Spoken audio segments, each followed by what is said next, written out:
जय सिया राम। श्रीमद् वाल्मीकि रामायण बालकांड 26वां सर्ग। श्री राम द्वारा ताड़का का वध।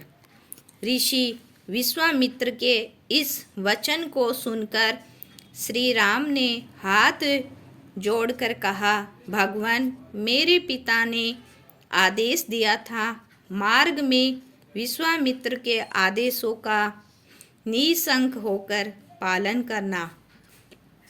एवं आपकी इस आज्ञा का पालन में अवश्य करूँगा। इतना कहकर श्री राम ने धनुष के मध्य भाग को मुट्ठी बांधकर उसे जोर से पकड़ा और उसकी प्रत्यंचा पर तीव्र टंकार दिया।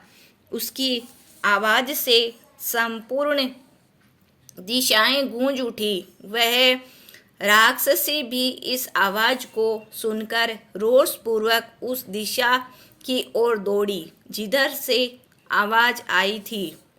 उसके भयानक मुखाकृति को देखकर श्री राम ने कहा, देखो, मैं अभी इसके नाक कान काट कर इसे लौटने के लिए विवश किए देता हूँ। लेकिन ताड़का ने आते ही उन दोनों रघुवंशियों पर भयंकर धूल उड़ाना शुरू किया। उन पर पत्थरों की भारी वर्षा करने लगी। यह देखकर श्री राम उससे अत्यंत कुपित होकर अपने तीखे बाणों से उसके दोनों हाथ काट डाले।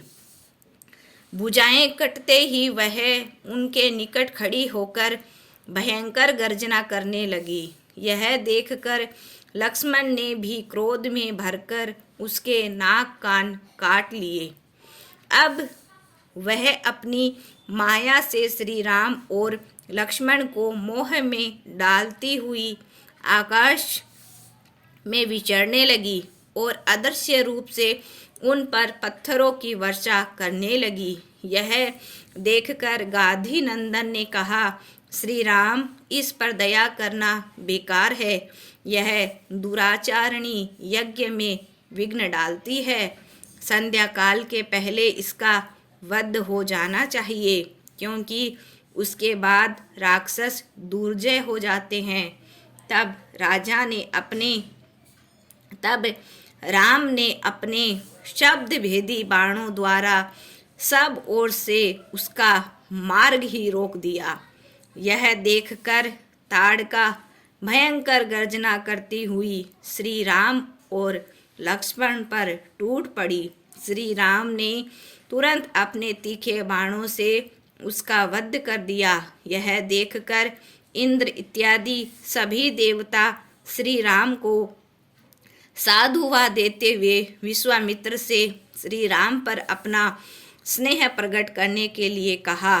ताड़का का वध से संतुष्ट हुए मुनि ने श्री राम को स्नेह करते हुए कहा, रघुनंदन राम, आज रात को हम लोग यहीं निवास करें। कल सवेरे अपने आश्रम पर चलेंगे। श्री राम ने ताड़का वन में वह रात बड़े सुख से व्यतीत की। इस प्रकार श्री वाल्मीकि निर्मित आर्ष रामायण आदि काव्य के बालकांड में 26वां सर्ग पूरा हुआ। जय सिया राम। जय जय सिया राम।